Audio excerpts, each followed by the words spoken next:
सो hello students, video बीच में फिर ब्रेक हो गया because of some network problem. So I am starting from this question number 8. Since tau I J comma J plus F I equal 0, equation of equilibrium आपको पता होती है. Tau I J comma जे का मतलब कर ली X C of tau I J plus F I equal 0. फिर जे की वैल्यू आई की वैल्यू 1 फिक्स की, जे की वैल्यू 1 2 दी पहली इक्वेशन, आई की वैल्यू 2 फिक्स की, जे की वैल्यू 1 2 दी दूसरी इक्वेशन. फिर क्या किया, नंबर 9 को with respect to x1 differentiate किया, नंबर 10 को with respect to x2 differentiate किया और दोनों को ऐड कर दिया. और जब दोनों को ऐड करेंगे तो ये हमारे पास एक्सप्रेशन बन जाएगा. कर ली square over curly x1 square tau 1 1 plus curly square over curly x2 square tau 2 2 plus 2 time curly square over curly x1 curly x2 tau 1 2 equal to minus time curly 1 बटे कर लिया x1 plus कर लिया 2 बटे कर लिया x2.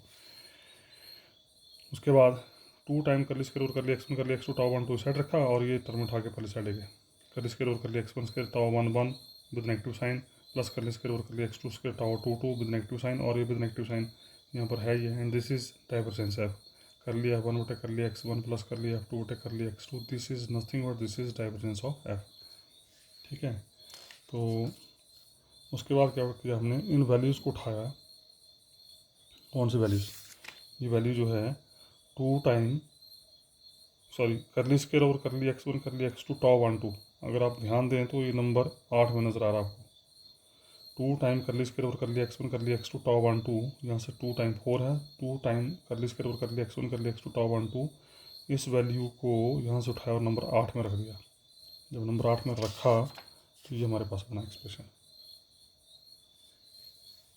Lambda plus 2 mu left side as it is. Curly square over curly x2 square tau 1 1 plus curly square over curly x1 square tau 2 2 minus lambda time curly square over curly x2 square tau 2 2 plus curly square over curly x1 square tau 1 1 equal to -2 time lambda plus mu. और यहाँ पर हमने value रख दी. कर ली square over curly x1 square tau 1 1 plus curly square over curly x2 square tau 2 2 plus divergence है. Simple. उसका next step में first term as it is, second term as it is, equal to नहीं किया हमने. क्या किया हमने, ये जो है equal to -2 time lambda plus mu times curly square over curly x1 square tau 1 1 plus curly square over curly x2 square tau 2 2. इस वैल्यू को उठाया और लेफ्ट साइड में ले गए. Equal to -2 time lambda plus mu divergence F हमने written कर दिया राइट साइड में. उसके बाद अगले स्टेप में क्या किया, यहाँ पे लैम्डा प्लस 2 म्यू के ऑप्शन इकट्ठे किए.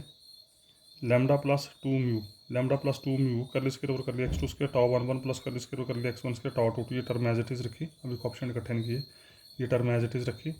और दूसरी और तीसरी में से अगर आप ध्यान दें तो दूसरी में कर ली square over curly x2 square tau 2 2 plus curly square over curly x1 square tau 1 1. ये और ये दोनों सेम है. यहाँ पे ये दोनों सेम है तो ये कॉमन होगी. तो अंदर बचा 2 lambda plus 2 mu minus lambda which becomes lambda plus 2 mu.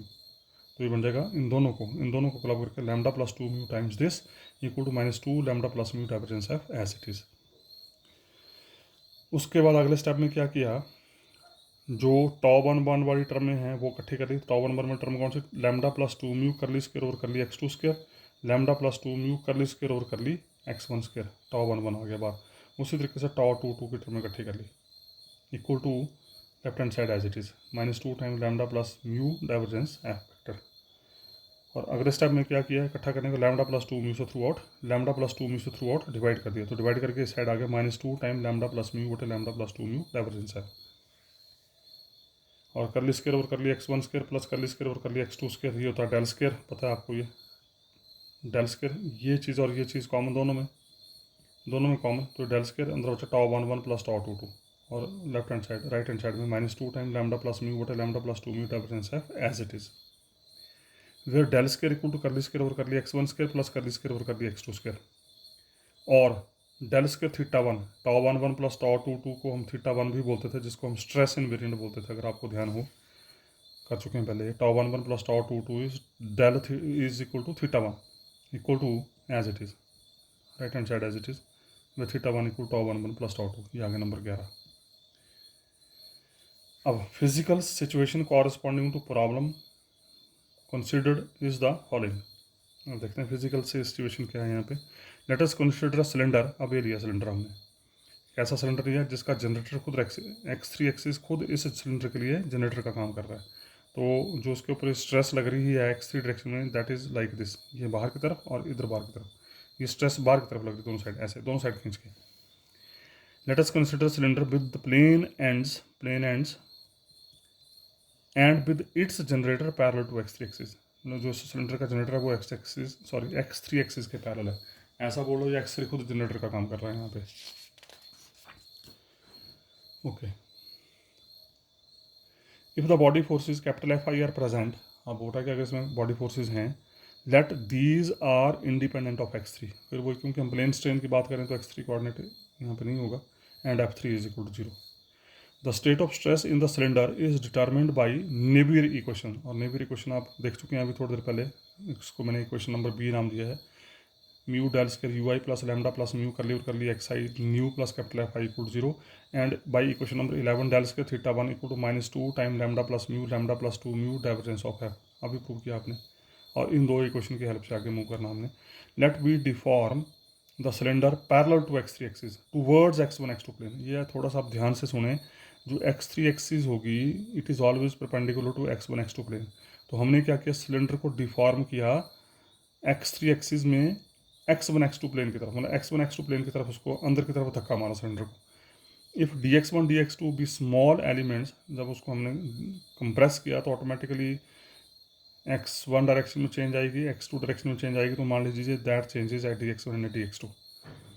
Then the longitudinal force on area dx1 dx2, तो ये जो चेंज आई, इस चेंज की वजह से जो एरिया बना, उस एरिया के ऊपर जो लॉन्गिट्यूडिनल फोर्स लगेगी, that force is because of τ33, ये आप देख चुके हैं, क्योंकि x3 डायरेक्शन में आपने सिलेंडर के ऊपर x3 डायरेक्शन में कौन सी फोर्स लगाई, τ33 फोर्स लगाई, तो इसको हमने अंदर की तरफ पिचकाया ऐसे करके, तो τ33 फोर्स लगाई, तो after deformation this total force becomes τ33 dx1 dx2 simple.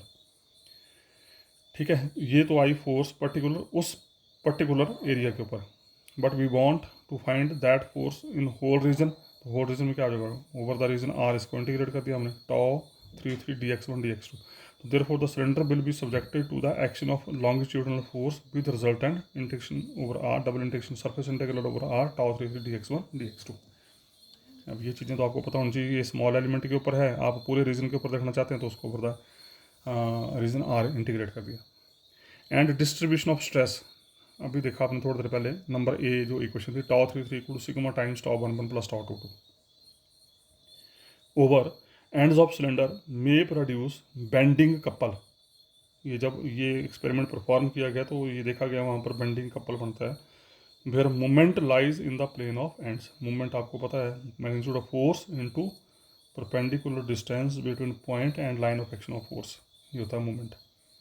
Thus τ33 maintain the cylinder in the state of plane deformation, ये τ33 फोर्स जो है वो उसको प्लेन डिफॉर्मेशन की स्टेज में मेंटेन करेगी।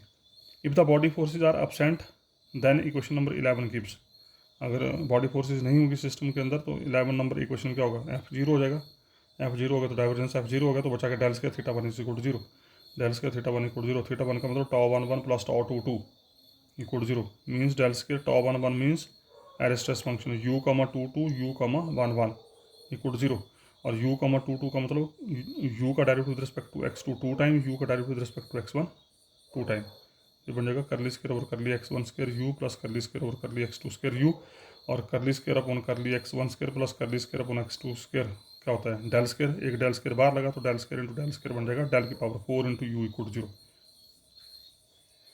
और डेल की पावर 4 इंटू डेल की पावर 4 यू इक्वल टू 0 का क्या मतलब हुआ, डेल की पावर 4 का मतलब ये u जो है वो बाई हार्मोनिक इक्वेशन को सेटिस्फाई करता है। अगर del square of some function equal 0 तो ये लैपलेस इक्वेशन को सेटिस्फाई कर रहा है, this satisfy this this theta one satisfy Laplace equation, मतलब ये जो न्यू जो था this satisfy Laplace equation, but this u satisfy by harmonic equation. ये क्वेश्चन पूछा गया है, solution of plane strain problem depends upon the solution of biharmonic equation. Again del square theta 1 equal to 0, theta 1 means τ11 plus τ22 equal to 0, τ11 plus τ22 equation number 3 से 2 time lambda plus mu into nu equal to 0, 2 time lambda plus mu constant बार हो गया, be left with del square nu equal to 0, और del square nu equal to 0 का मतलब this dilation satisfy Laplace equation, और ये हमने prove करना था, this is asked in the question कि डायलेशन जो लैपलेस इक्वेशन को सेटिस्फाई करती है। So this is all about this question. So इसको मैं यहीं स्टॉप कर रहा हूँ, नेक्स्ट क्वेश्चन देखेंगे फिर नेक्स्ट वीडियो में। Thank you very much.